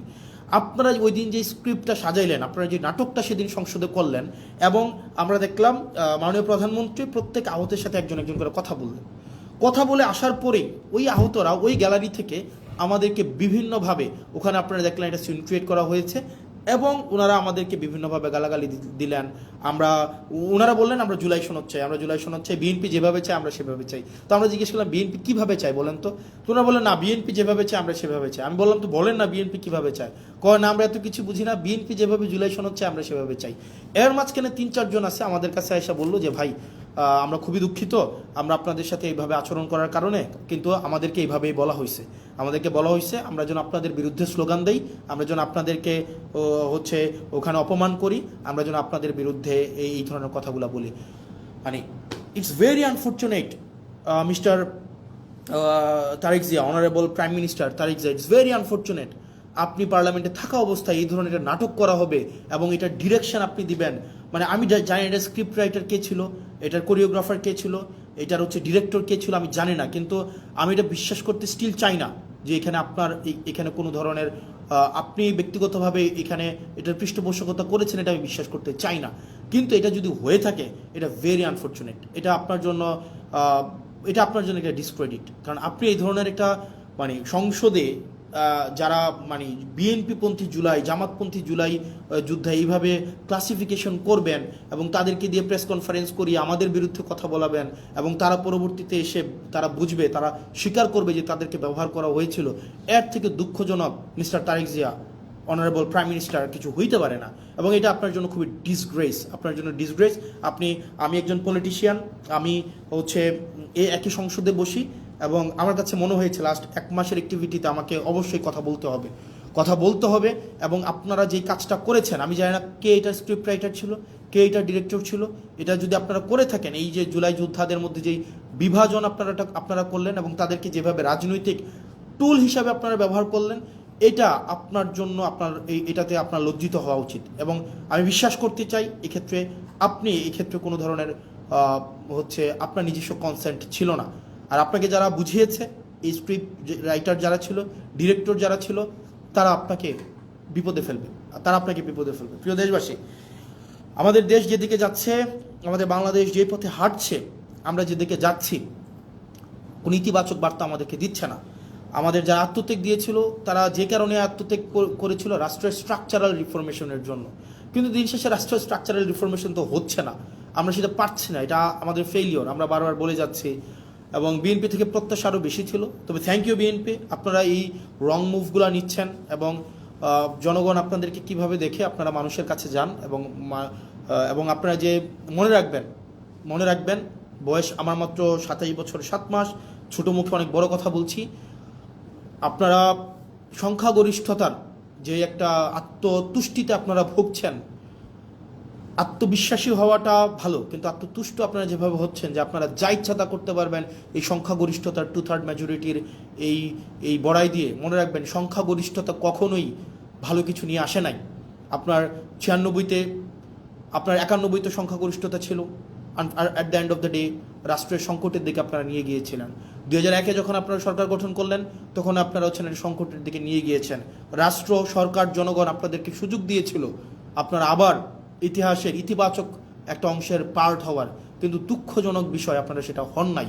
এবং আমাদের অনেক এমপিও আছে, বিএনপির মন্ত্রীদেরকে আসলে রাগাইতে চায় না, মনে করে যে এলাকার বাজেট টাজেট বন্ধ করে দিবে, উন্নয়ন কার্যক্রম বন্ধ করে দিবে, তাদের সাথে আসলে সম্পর্ক নষ্ট করে কী লাভ, আবার সম্পর্ক ভালো রেখেও কী লাভ। যেটা সত্য সেটা বলতে হবে। আমার এলাকার বাজেট বন্ধ করে দিবেন, দেন। আমার এলাকার উন্নয়ন কার্যক্রম বন্ধ করে দিবেন, দেন। পুলিশ আমাকে সহায়তা না করার জন্য আপনারা ফোন দিয়ে বলে দিবেন পুলিশ যেন আমাকে সহায়তা না করে, দেন। আপনি এডমিনকে, প্রশাসনকে বলে দিবেন হাসনাতের এলাকায় হাসনাতকে সহায়তা করিয়েন না, দেন, সমস্যা নাই। দিন শেষে আমি এটা বিশ্বাস করি, বাংলাদেশের জনগণ আমাদের পক্ষে আছে, দেবিদ্বারবাসী আমার পক্ষে আছে। এবং আমার বরাদ্দ বন্ধ করে দেওয়া, আমার এলাকার পুলিশকে আপনারা ফোন দিয়ে বলে দিবেন আমাকে যেন হেল্প না করে, কোনো সমস্যা নেই। আপনি ধরেন এটা যদি মনে করেন আপনার এই ক্ষমতাটা স্থায়ী, এটা সবসময় থেকে যাবে, এটা মানে এটা কোনোভাবেই সম্ভব না। মানে আপনারা আমাকে অসহযোগিতা করেন, ওয়েলকাম। দেবিদ্বারবাসী জানে, দেবিদ্বারবাসী এমনি 17 বছর ধরে বঞ্চিত ছিল, হয়তো আর কিছুদিন থাকবে। আপনারা আমার হয়তো উন্নয়ন কার্যক্রম আটকাই দিবেন, আমার বিভিন্ন কাজ আটকাই দিবেন, পুলিশ হয়তো আমাকে অসহযোগিতা করবে, অ্যাডমিনিস্ট্রেশন আমাকে হয়তো অসহযোগিতা করবে, কিন্তু সত্য বলা থেকে আমাকে বিরত রাখতে পারবে না। সংসদে চেয়ার তো কী হয়েছে, মানে কি হয়েছে ভাই? একটা লাইফে, একটা জীবনে, মানে 2টা ডাল ভাত খায় বেঁচে থাকলেই তো হয়েছে, এর বেশি তো কোনো কিছু দরকার নাই। মানে মাইরা ফেলবেন, ফাইন, মাইরা ফেললে একটা বৃহৎ, একটা মহৎ কোনো কিছুর জন্য মৃত্যু, একটা স্বাভাবিক একটা বিছানায় পড়ে মৃত্যু, দুইটা তো সেম না। একটা মহৎ কিছুর জন্য মৃত্যু, আমি নিজেই তো আত্মতুষ্টিতে থাকবো যে না, এটা মহৎ কিছুর জন্য মারা গিয়েছে বা মেরে ফেলা হয়েছে, সো হোয়াট। পরিবার, ব্যক্তিগত স্বার্থ, ব্যক্তিগত চাহিদা সব কিছুর উঠে এই বাংলাদেশের দলের ঊর্ধ্বে উঠে বাংলাদেশের স্বার্থ আমাদের প্রয়োজন আছে। বিএনপির আপনারা যারা আছেন, সরকারের আপনারা যারা আছেন, শুধু তো সরকারের বিএনপি নাই, সরকারের গণ অধিকার পরিষদ আছে, সরকারের রাষ্ট্র সংস্কার আছে, আন্দোলনের সাকিব ভাই আছেন। আপনারা যে চুপ করে থাকেন, এগুলো বাংলাদেশকে খুব দুঃখ দেয়, বাংলাদেশের মানুষকে খুব দুঃখ দেয়। যারা জুলাই রাস্তায় নেমে আসছিল, এই জুলাই যারা রাস্তায় নেমে আসছিল, তারা আমাদেরকে এমপি বানানোর জন্য রাস্তায় নেমে আসে নাই, তারা রাষ্ট্র সংস্কারের জন্য আসছিল। দুঃখজনক বিষয়, আপনারা কার প্ররোচনায়, কার কথায় বা কিভাবে আপনারা একটা ব্যাকওয়ার্ড মুভ নিয়েছেন, সেটা আমাদেরকে অনেক বেশি আমাদেরকে কষ্ট দেয়। প্রিয় বাংলাদেশবাসী, আমরা আবার আমাদেরকে এই বিষয়গুলোকে আপনারা আমলে নেবেন। আমাদের যে প্রয়োজন, রাষ্ট্রের কাঠামোগত যে পরিবর্তনগুলো, আমাদের রাষ্ট্রের কাঠামোগত পরিবর্তনগুলোকে আমাদের অবশ্যই নিয়ে আসতে হবে। মানে নো ম্যাটার হোয়াট, কে বাধা দিচ্ছে, কিভাবে বাধা দিচ্ছে, আমাদেরকে রাষ্ট্র কাঠামোর পরিবর্তন না হওয়া পর্যন্ত আমাদের এই লড়াই চালাই যেতে হবে। কিন্তু অত্যন্ত দুঃখজনক বিষয়, দেখেন, মানে এটা আমাদের জন্য খুবই দুঃখজনক। আন্দোলনের সময় দেখা যায় নিম্নবর্ণের মানুষগুলা, নিম্নবর্গের রাজনৈতিক কর্মীরা রাস্তায় এসে জীবন দেয়, ব্যবসায়ীরা তখন এসে টাকা পয়সা দেয়, আন্দোলনের পরে দেখা যায় হচ্ছে রাজনীতিবিদরা আবার ব্যবসায়ীদের সাথে হাত মিলায়, রাজনীতিবিদরা তাদের পদ পদবি পায়, যেমন আমরা পেয়েছি, আমি নিজেকে সেখান থেকে আলাদা করছি না, কিন্তু দিন শেষে জনগণ কিছুই পায় না। মানে আমরা জনগণের জন্য আসলে কি করতেছি? সবগুলা করতেছি দলের জন্য, সবগুলা করতেছি ব্যক্তির জন্য, সবগুলা করতেছি নিজের জন্য। মানে এই পিপলটা কোথায়? পিপল তো আমাদের মধ্যে নাই, মানে আমাদের মধ্যে তো পিপল নাই। মানে আমরা জনগণের জন্য তো কিছু করতেছি না। যারা কোনো কিছু না পাওয়ার জন্য রাস্তায় নেমে আসছিল, যে এই ছেলেটা, আপনাদের মনে আছে জুলাইতে একটা ছেলে মাথার মধ্যে একটা কড়াই বেঁধে পিছনে এইচএসসির এডমিট কার্ডটা বেঁধে রাস্তায় নেমে আসছিল, এই পোলাপয়েন্টগুলো কেন আসছিল রাস্তায় বলেন তো? যে মেয়েটা একটা আপনার হচ্ছে ক্রিকেট ব্যাট হচ্ছে কাঁধ ভেঙে স্কুল ব্যাগে নিয়ে যাচ্ছিল তার ভাইকে মেরে ফেলতেছে বলে, বা হচ্ছে রাষ্ট্র কাঠামোর এই যে নষ্ট হয়ে গেছে বলে, ওই মেয়েগুলা কি পাইছে? তাদের কাছে আসলে আমরা কি জবাব দিব? যে মায়েরা রাস্তার মধ্যে নেমে আসছিল, তাদের কাছে আসলে আমরা কি জবাব দিব? আমি খুব দুঃখ পাই এই সংসদ, যে সংসদে ইলিয়াস আলীর ওয়াইফ বসে আছে, যে সংসদে হুম্মাম কাদের বসে আছে, যে সংসদে আরমান বসে আছে, সেই সংসদে আপনার গুম অধ্যাদেশ বাতিল করে দেয়, সেই সংসদে মানবাধিকার কমিশন বাতিল করে দেয়, আমরা কিচ্ছু করতে পারলাম না। যেই সংসদে প্রত্যেকটা মানুষ সাফারার, সেই সংসদে আজকে এই সাফারারগুলাই অনেকটা অপ্রেশরের ভূমিকায় অবতীর্ণ হতে যাচ্ছে। আমি বিশ্বাস করতে চাই না এটা। তো দিন শেষে আসলে জনগণ কিছুই পায় নাই, জনগণ সবসময় টুল হিসাবে ব্যবহার করা হয়, তাদেরকে কাজে লাগাইয়া যারা ক্ষমতায় থাকে তাদের ক্ষমতাকে ইলাস্ট্রেট করতে চায়। তো প্রিয় বাংলাদেশবাসী, আমরা আমরা আমরা সরি, আমরা পারছি না, তবে এর মানে এই না যে আমরা হাল ছেড়ে দেব। আমরা আমাদের শেষটা দিয়ে, আমরা আমাদের জায়গা থেকে আমাদের চূড়ান্ত ত্যাগ যদি করতে হয়, সেই ত্যাগের বিনিময় হইল আমাদের এই স্ট্রাকচারাল রিফরমেশনগুলোতে আমরা কোনোভাবেই কম্প্রোমাইজ করব না। আপনারা একবার ভাবেন তো, আপনারা এখন যারা আমাকে দেখছেন, এই পাশে যারা কেউ আমাকে দেখছেন, কেউ আমাকে শুনছেন, কেউ আমাকে গালাগালি করছেন, আপনারা যারা গালাগালি করছেন তারা সহ আপনাদের সবাইকে একটা প্রশ্ন, 2024 সালে বা 2023 সালে রাষ্ট্র সংস্কারের এই প্রস্তাবনাগুলো যদি শেখ হাসিনা দিত, যে এই ধরনের একটা মানবাধিকার কমিশন করা হবে, এই ধরনের একটা পুলিশ সংস্কার কমিশন করা হবে, এই ধরনের একটা হচ্ছে বিচার বিভাগ পৃথকীকরণ, সুপ্রিম কোর্টের সচিবালয় পৃথকীকরণের একটা কমিশন করা হবে, 2023 সাল বা 24 সালে দিত এই ধরনের একটা প্রস্তাব, আপনারা বলেন তো বিএনপি কি এটার বিরোধিতা করতো? বিএনপি এটার বিরোধিতা করতো না। বিএনপি এগুলোকে লুফে নিত, এই রাষ্ট্র কাঠামোর এই প্রস্তাবটাকে বিএনপি লুফে নিত। তার মানে বিরোধী দলে থাকতে মানবাধিকার আরাম, সরকারি দলে আসলে সেটা হয়ে যায় হারাম। বিরোধী দলে থাকলে পুলিশের স্বাধীনতা চাওয়া আরাম, সরকারি দলে আসলে পুলিশের সুরক্ষা এবং স্বাধীনতা চাওয়া হয়ে যায় হারাম। বিরোধী দলে থাকলে বিচার বিভাগের স্বাধীনতায় রাস্তা গরম করতে দেখা যায়, কিন্তু সরকার গঠন করার পরে আর এই হচ্ছে আপনার বিচার বিভাগের স্বাধীনতা তখন হয়ে যায় হারাম। এই যে দ্বিচারিতা, চেয়ার পরিবর্তনের সাথে সাথে, ঋতু পরিবর্তনের সাথে সাথে, দিক পরিবর্তনের সাথে সাথে এই যে দ্বিচারিতা আপনাদেরকে জনগণ বিচ্ছিন্ন অবশ্যই করবে। প্রিয় দেশবাসী, আমরা আমাদের জায়গা থেকে প্রত্যেকটা মানুষ, আমি বিশ্বাস করতে চাই, আমাদেরকে আর এই যে ধরেন ওই যে একটা কথা আছে না, ভূগোল বুঝাইয়া আমাদেরকে জনগণ বিরোধী কোনো ধরনের কর্মসূচি করে ফেলবে সরকার, এই সরকারি এই সুযোগ আমরা দিব না। জীবন চলে গেলে জীবন দিব, যান চলে গেলে যান দিব, কিন্তু রাষ্ট্রবিরোধী, সরকারি বিরোধী মানে কোনো ধরনের কোনো কার্যক্রম করতে দেব না। রাষ্ট্রবিরোধী, জনগণ বিরোধী। অনেকেই বলেন যে ভাই আপনি যেভাবে কথা বলতেছেন, এই যে একজন বলতেছে আপনাকে তো সরকার ফান্ড বন্ধ করে দিবে, দিক, সো হোয়াট, মানে আমি কি সরকারের পা চাটবো নাকি? মানে মন্ত্রীর সাথে সম্পর্ক রাখবো একটা অনিচ্ছ সুবিধা পাওয়ার জন্য, সংসদে দাঁড়ায় একটা ন্যায় কথা বলা থেকে বিরত রাখবো নাকি? ভাই মানে আমার জবাবদিহিতা হচ্ছে মানুষের কাছে, মন্ত্রীর কাছে না। মন্ত্রী এই বছর আছে, আরেক বছর থাকবে না, এই টার্ম আছে, আরেক টার্ম থাকবে না, কিন্তু জনগণ সবসময় থাকবে। সুতরাং যদি আপনি আমাকে বলেন যে সত্য বলা থেকে বিরত রাখার জন্য, শুধুমাত্র বরাদ্দ পাওয়ার জন্য, ফান্ড পাওয়ার জন্য, সত্য বলার থেকে বিরত রাখার জন্য আমি যদি এখনই এই কম্প্রোমাইজ করি, পরবর্তীতে আরও বড় কিছু পাওয়ার জন্য আমি বিভিন্নভাবে আমার জীবনটা কম্প্রোমাইজের মধ্য দিয়েই যাবে। না দিল, ফান্ড বন্ধ করে দিল, পুলিশ আমাকে হেল্প করা বন্ধ করে দিল, অ্যাডমিনিস্ট্রেশন আমাকে হেল্প করা বন্ধ করে দিল, যে আমাকে অনৈধ্যভাবে আমাকে আমার পথকে বাধাগ্রস্ত করবে, তারা তাদের ফলাফল সেটা কোনো না কোনোভাবে পাওয়া যাবে। মানে এটা এটা এটা এটা এটা মানে আমি ন্যাচারে বিশ্বাস করি, আমি ন্যাচারাল জাস্টিসে বিশ্বাস করি, সেটা কোনো না কোনোভাবে পেয়ে যাবে। এটা কিচ্ছু আসে যায় না আমার। আপনি এই কারণে এই যে মন্ত্রীর সাথে কুসুম কুসুম সম্পর্ক রাখতে হবে, কুসুম কুসুম বিরোধিতা করতে হবে, যদি আমার ফান্ড বন্ধ করে দেয় দিলে দিক, আমার কিচ্ছু আসে যায় না, কিচ্ছু আসে যায় না। কিন্তু যেটা সত্য, সত্যটাই আমাকে বলতে হবে, যেটা মিথ্যা, মিথ্যাটা আমাকে প্রকাশ করতে হবে। এর মাঝখানে কোনো ধরনের পার্থক্য রাখা যাবে না। পুলিশ আমাকে সহযোগিতা করলেও আমার কিচ্ছু আসে যায় না, প্রশাসন আমাকে সহযোগিতা করলেও কিচ্ছু আসে যায় না, সরকার আমাকে সহযোগিতা করলেও আমাকে কিচ্ছু আসে যায় না, আমার হচ্ছে মন্ত্রীরা আমার বিরোধিতা করলেও আমার কিচ্ছু আসে যায় না, মন্ত্রী আমার ফান্ড বন্ধ করে দিলেও আমার কিচ্ছু আসে যায় না, সচিবরা আমাকে অসহযোগিতা করলেও কিচ্ছু আসে যায় না। মানুষের বাঁচেই কয়দিন, মানুষ বাঁচবেই কয়দিন, মানুষ তো ভাই মানে মৃত্যু পর্যন্ত সারা জীবন ক্ষমতায় থাকবে না। কিন্তু দিন শেষে মানুষ জানুক, জনগণ জানুক, যারা আমাকে ভোট দিছিল, যে মহিলাগুলাকে মানে লাইন ধরে ধরে আমাকে ভোট দিছে, বিনা পয়সায় যারা আমাকে ভোট দিছে, তারা জানুক দিন শেষে যে আমি সত্যের পথে ছিলাম।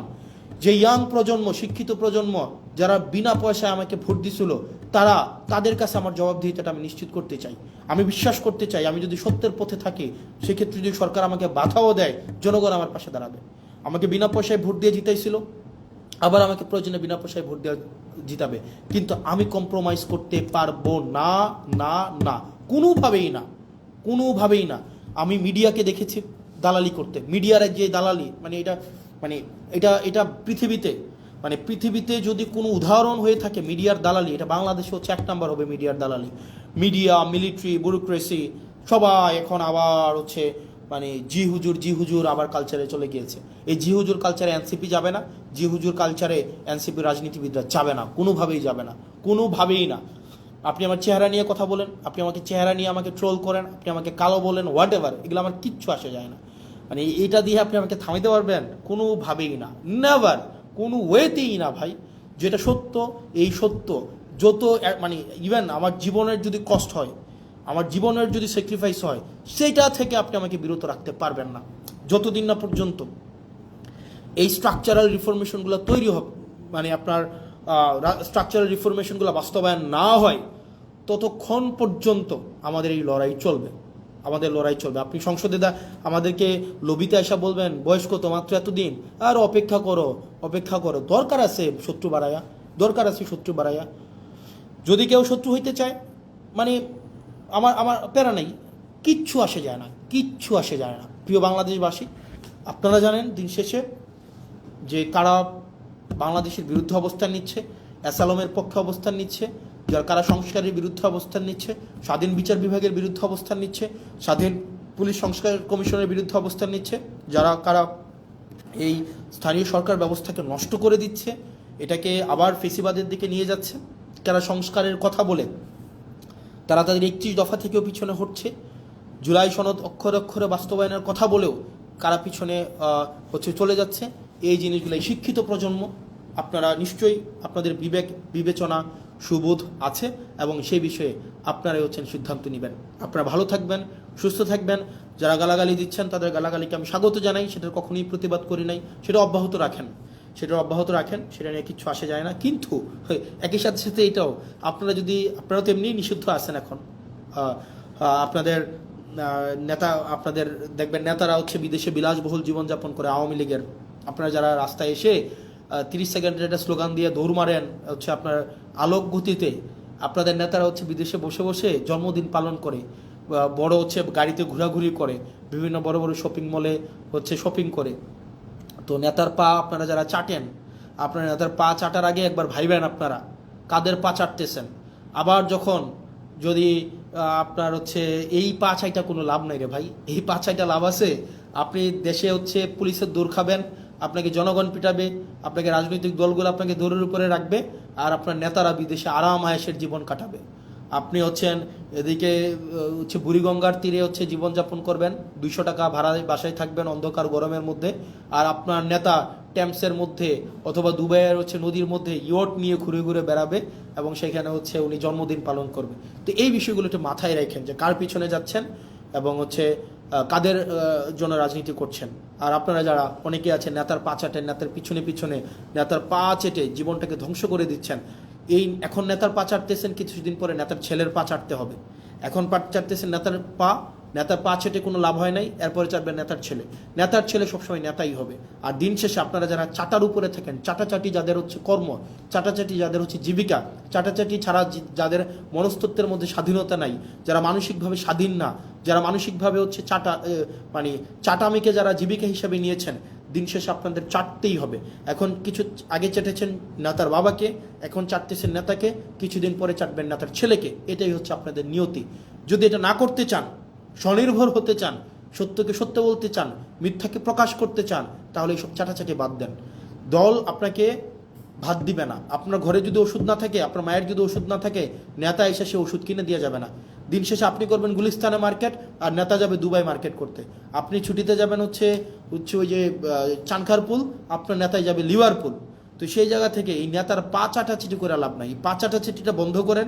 নেতা যাই করে সবই যে ঠিক করে, ব্যাপারটা এমন না। নেতাকে নির্মোহভাবে ক্রিটিক্যালি নেতাকে অবজার্ভ করেন, ক্রিটিক্যালি নেতাকে ক্রিটিক করেন, এবং নেতাকে আপনি সব কিছুর ঊর্ধ্বে রাখার যে এক ধরনের আমাদের মনস্তত্ত্ব তৈরি হয়েছে, সেটা থেকে নিজেরা নিষ্কৃতি পান।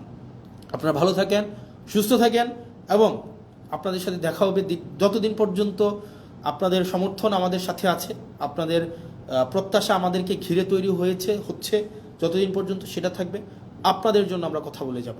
আপনারা ভালো থাকেন। আসসালামু আলাইকুম রহমতুল্লাহি ওয়া বারাকাতুহু।